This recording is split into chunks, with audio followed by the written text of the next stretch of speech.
Welcome to the next episode of the MBR Osprey sports car build. This is going to be quite a short intro. I'm not going to be doing any COVID clips this time. I'm getting quite excited about getting into the actual build of where I am at the moment. So yeah, with no further ado, let's crack on with the video. Before I get into the main video clips, I wanted just to show you some pictures because I started this in last September and did a lot of prototyping. You can see in these pictures there's a bits of wood, and I was just generally mocking it up, see if the actual ideas would work. On the welding bench here, welding the boss on, checking for clearance, making sure the wheels would fit on, and just generally evolving the design. Hence just the pictures and there's no videos. You can see here, this is where I put the cross piece in to actuate both of the levers at the same time. I was also working out the distance to make sure both pads were moving at the same time. So yeah, gradually evolved it. I started on the left hand side caliper first, and as you can see here, starting to get almost finished, in fact more or less finished in these pictures. So yeah, and the last few pictures here are just showing you the parts and the finishing processes that I went through. And as you can see, just 4 pictures here, and then one here coming up of just all the parts and the clamping I had to use to make sure that it was the brake disc was on the hub properly. Okay, so now we're going to get into the main videos. The braking system, I've now fitted proper racing calipers to the car, but the other thing I required was for legality reasons was a handbrake. I looked at what I could do on handbrakes.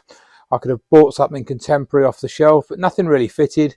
It was incredibly expensive, one or the other, and it probably wouldn't have suited my application.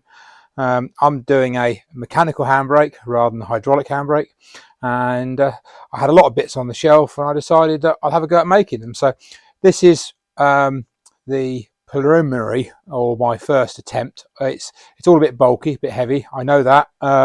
It's going to be lightened, trimmed down, modified, but I've got to start somewhere, and this is costing me very, very little to do. So this is not quite as, I've got a few plates and bits and pieces on, which you'll have a look in the pictures, which makes it look a bit nicer. And obviously I've got to get the activation system working, but I'm still in the process of making, I'll go around the other side of the car, I'm still in the process of making the other side caliper at the moment. There's quite a lot involved, as you can see.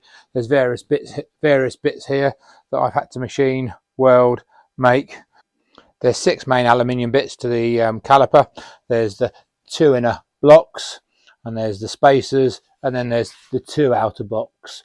And in between the blocks, I have got spacers this side. And if I go around slowly, you should be able to see. Whoops. The spacer on that side as well. That keeps it all nice and neat and together.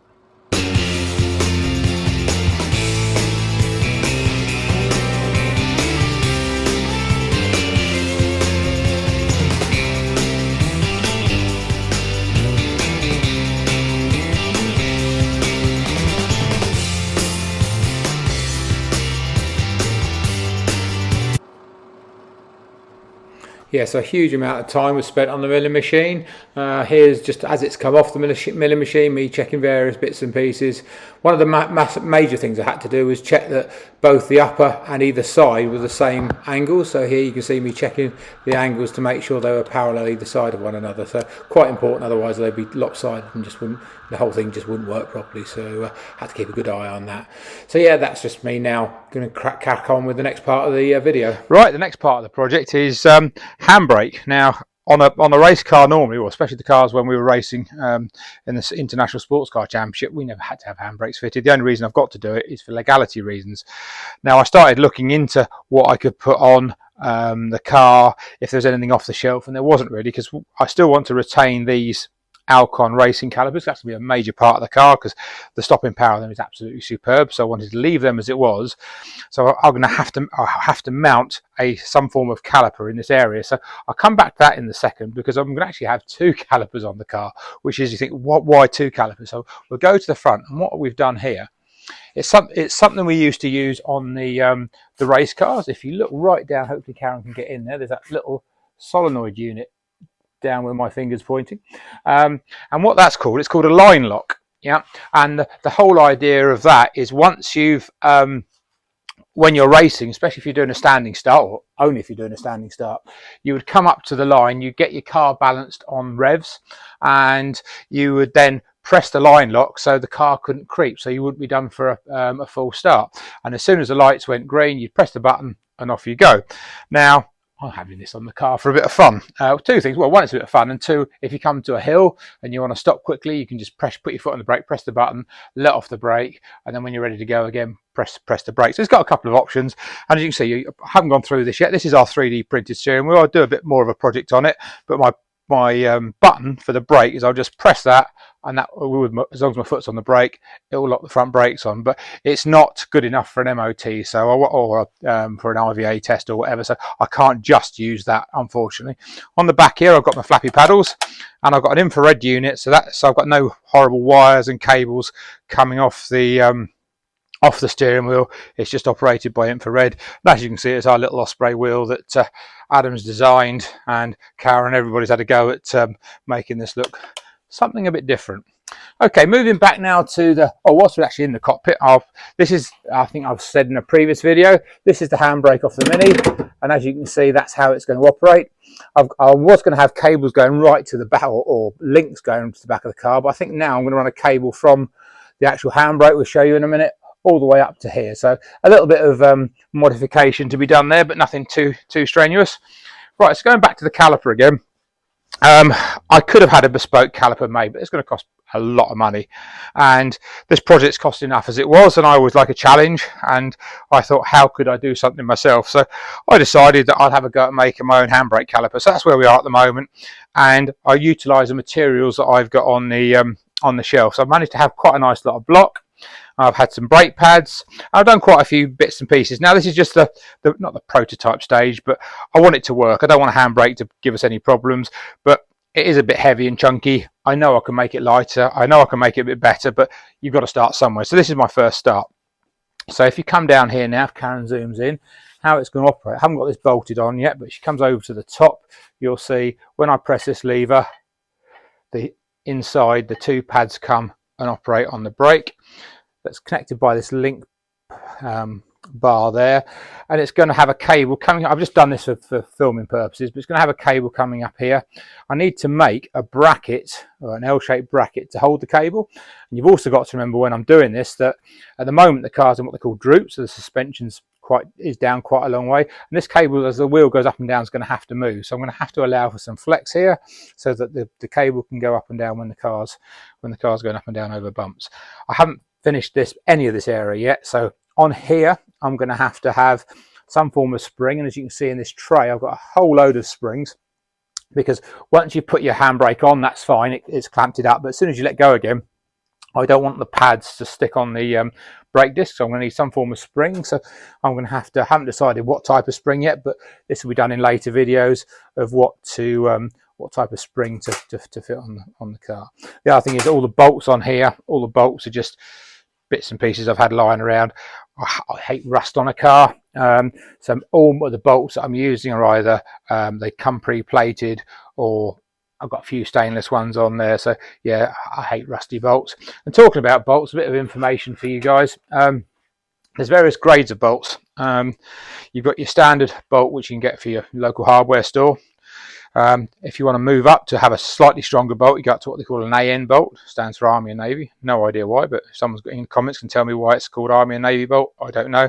And then we've got a NAS bolt, which is an aerospace stroke aeroplane bolt, very high strength, and you can always tell because they've got NAS written on them, hence they're called a NAS bolt. So yeah, okay, that's just a bit of info on bolts. Okay, I'm going to take you over now to the other side so I can show you where we are with the caliper. This is one that is off the car, and if you have a look in here, you can see how it all operates. With the lever in here, the brake pads come together. I've had to make a metal piece in, steel piece in there, steel piece the other side, and these pads, or the caliper pads, I've actually made from a set of old racing pads. I've just cut them down to size and drilled and tap in the back of them. It was quite an easy way. In fact, here's some more of the pads that I used. I just cut them to size and put them on there. Had to do a bit of welding on this top one so I can make it fit onto the caliper. And in here I've got it so these move, but there's not too much float up and down. And when we go back to the other calipers, I've still got some bits and pieces to finish off.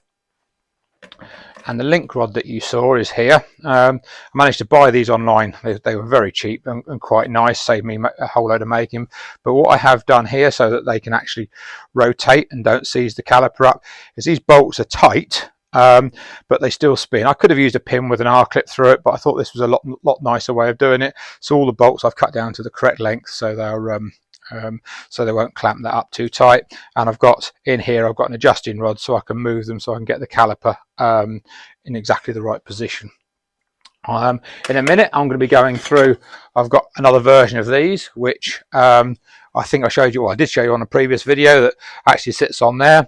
I'm going to be going through a bit of hydro dipping, so that could be quite interesting. We'll stop the video and go again for that in a minute. Okay, so what have I got to do next? So my next move, I'll go back onto the caliper over here. First little job I've got to do is when you come round onto this caliper, as you can see, this block over here still got a lot of movement on it. So I've got bobbins that I turn up, so I've got to take a bobbin off. I know that's what I've got to do there. Then once I'm done that, I'm really sort of getting quite excited about that point, because the calipers are actually more or less finished as far as the operation side goes.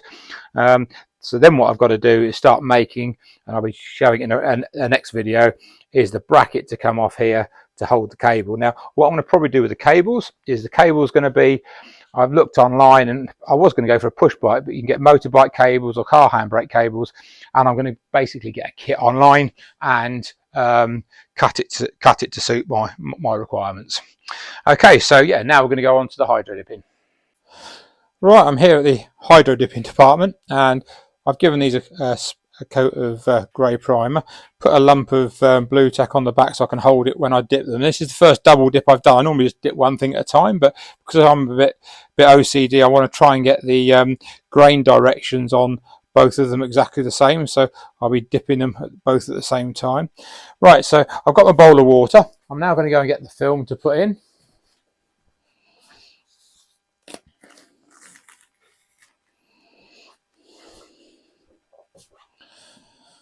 Alright, and here's my carbon fibre pattern, and in I go to the water very carefully.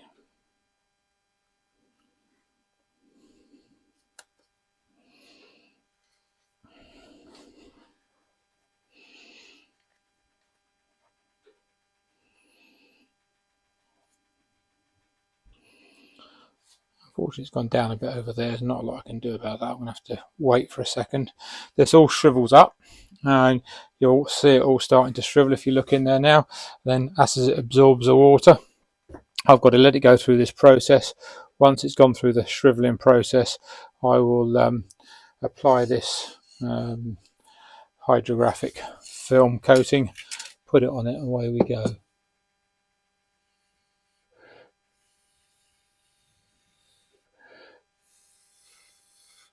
Got a couple of wrinkles which I'm going to try and get out.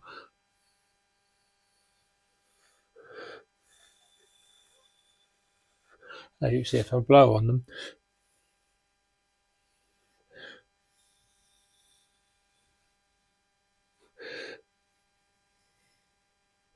they gradually go. We're almost done, just a bit more over there and we'll be ready to go. Almost done.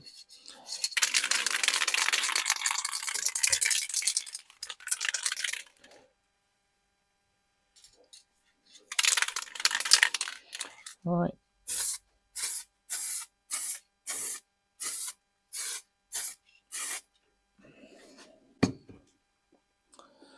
And here we go. Gradually go in.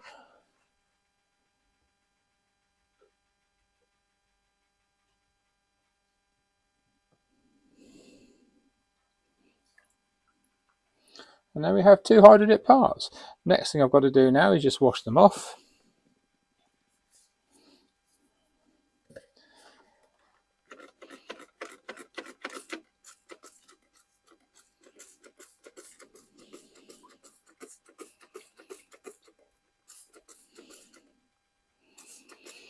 This just gets all the glue off.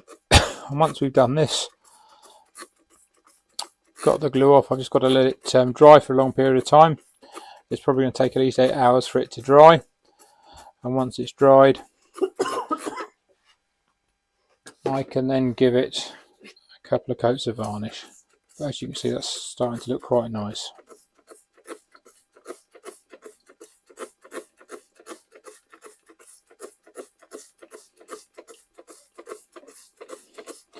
Right, I'll put that on my tray now and leave them to dry. They're going to take at least 6 hours to dry, maybe more. We'll see how it goes.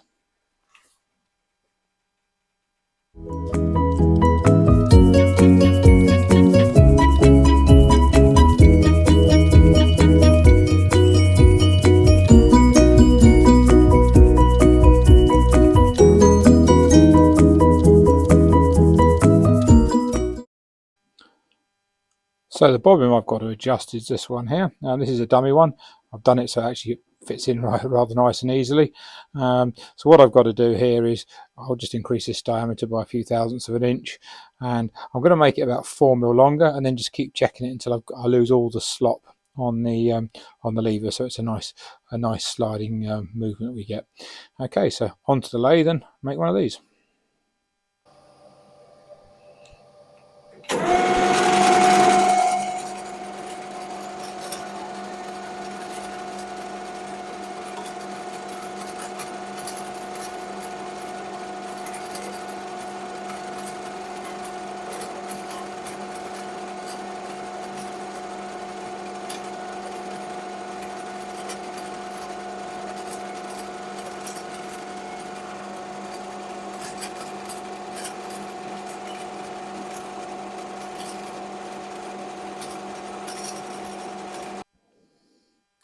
Okay, I've turned the bobbin up and just put it in, and as you can see at the moment, whoops, no, I'll do the other way. It's actually still a little bit too thick. I just loosen it off just a touch, and as you can see, it's loose there, but I just start to nip it up, and just in the last throes of doing this up tight, that's about there, it's just locking it up. So I don't need much off. A 0.1 of a millimetre, something like that. I can almost move it. So yeah, almost move it. So it just needs a tad more off. I'll put it back together again. Let's see how that goes. Okay, we have success. It now pivots in and out quite nicely. There's zero lateral movement, and that's done up really tight. So yeah, really happy with that. You'll notice that this bit here is still plain steel, and the bobbins, these bobbins that I've been doing, they're still plain steel. So what I've got for that is a process called blacking, and I'll show you that in a second. I'll show you one part on the car that's already been blacked, and that's up here, the push rod adjuster. So that stops it from going rusty, because if I don't put any form of plating on it, they'll go rusty. So I've got to take all four from each side caliper out and black them. Okay, so this is the blacking department, as I call it. It's a blacking solution. There it is. I buy it online. This is an old wallpaper trough. I've just got another little trough in there. I've got anything sort of bigger or longer, I use the wallpaper trough, but for now I've just poured a little bit of the solution into there. Wear gloves because it's quite corrosive, as you can see. It hasn't done my funnel much good, so you can see where I've been doing blacking, it's not really helped my cleaning tank either. So yeah, always wear gloves. So okay, what I've done is I've cleaned these bobbins from the outside of the caliper, so they're going in, and then I've got the other ones from the inside of the caliper going in. Now this only works for steel, and it definitely doesn't work for stainless steel. Only sort of carbon steels it works for, but you leave them in for a bit, and like magic, as you can see, if I take this out, you can see they've already started to go black. Normally I have to leave them in there for a couple of minutes, so I'll leave them in there and I'll pull them out when they're fully blacked. Okay, they've been in there for a couple of minutes, so the next thing to do is just take them out, let them drain for a second. I'll wash them off in the cleaning tank, just give them a light flick to get some of the excess off, and I shall do the same with the other one. It's gone in the water in the solution, so good job I've got gloves on. As you can see, nice and black. Different in the cleaning tank. Now the next trick is I've just got to wipe these off. And once I've wiped them off, I'm going to put them into spray them with an oil, and then I'll leave that to drain for a bit, and then go on to silicone. I'll take you over to the bench and do that in a minute. Next thing I always do once I'm to this point is I never leave this solution out for safety reasons, and also it evaporates away. So that's why the funnel's got all rusty. I put the fluid back into the container again. I'll take a picture of that so I can show you on the screen if anybody's interested in getting it, where to get it from. Okay, so I've given them a nice clean off now, and I'm going to give them a spray with this stuff. Just be fairly liberal with it, and then pop it over the other way, spray the other side. And I normally leave this for a good sort of 45 minutes to an hour to let the oil penetrate in, and once that's done, just remove any excess oil. Then I will spray them with silicone spray, and they're good to go. Okay, so you can see that these have all now come nice and blackened, and you can see the difference between a non-blackened and blackened one. Now this is the one that I use as my dummy for the mock-up. Okay, now I'm going to start putting all this little lot back together.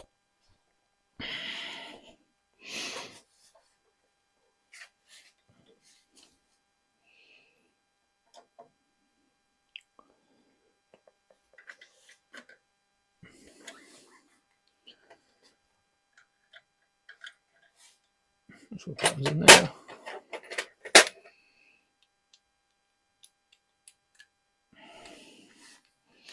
Okay, so you can see those are looking quite nice. One thing I forgot to mention earlier is I had to calculate out, if you look at the way the two pads are and where the pivot points are, and the pivot points are in different places. One the bolt from the aluminium hub goes through that one, and the other one's at the other end. So this is the one that is here, so you can see, and the pivot point for this one is up here. So they're in different places, and I've worked out the ratio between them so the pads actually come on close together, because if I don't put the pivot points in different places, one would go in and one would go out, and it's fairly straightforward that the handbrake wouldn't work at that point. So right, that's where I am roughly to put that into position, and now that can go down through here. And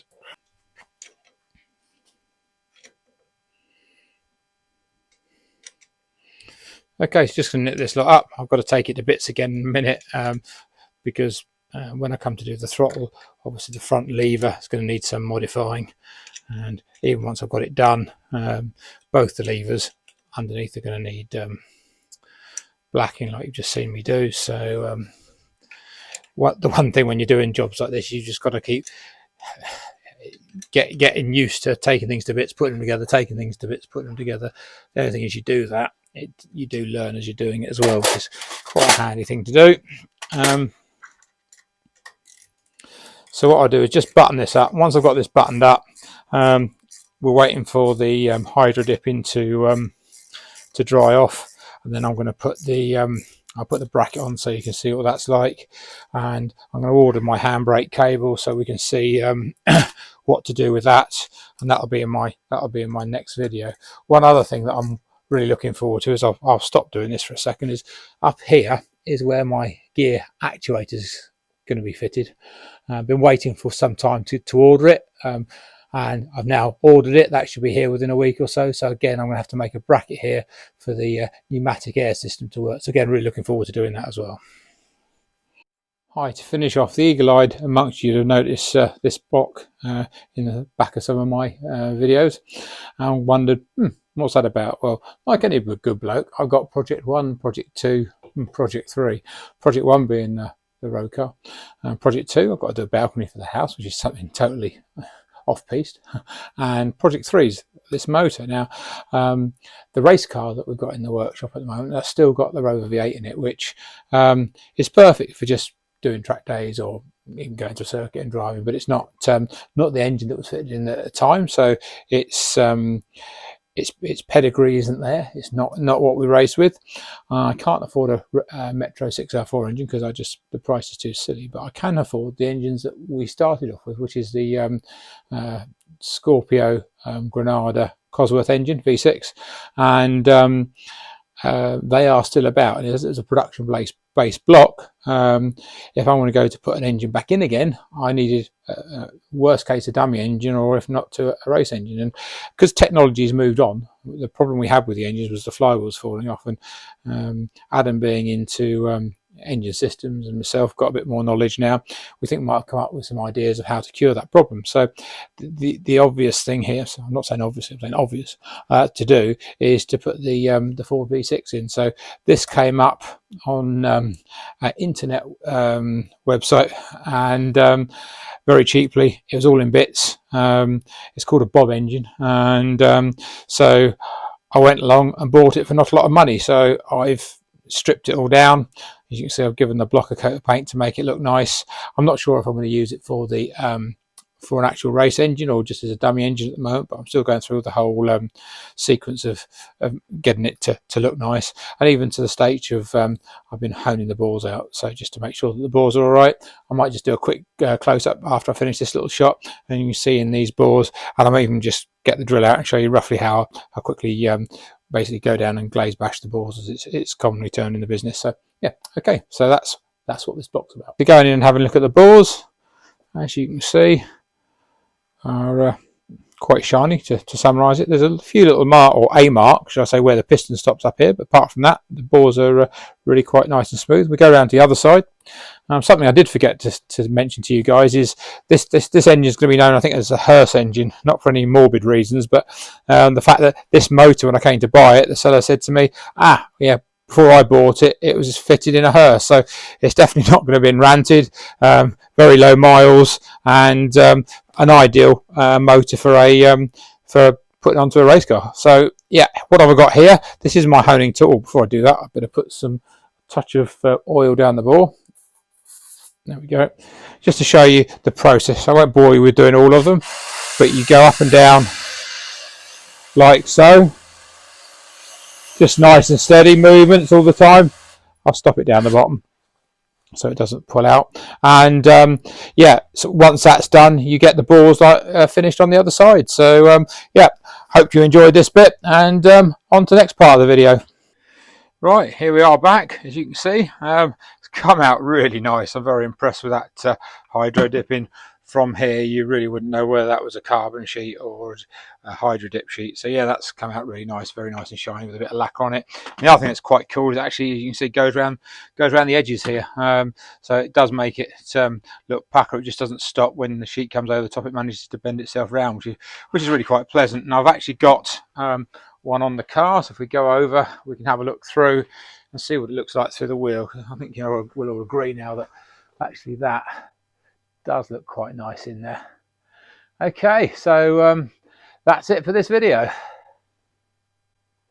Right, well, thanks for watching. The next clip I'm going to carry on again, so there won't be another COVID clip. It will be me carrying on with the handbrake, and maybe even starting the actuator bracket and how I'm going to mount the actuator bracket as well. So yeah, looking forward to seeing you in the next video.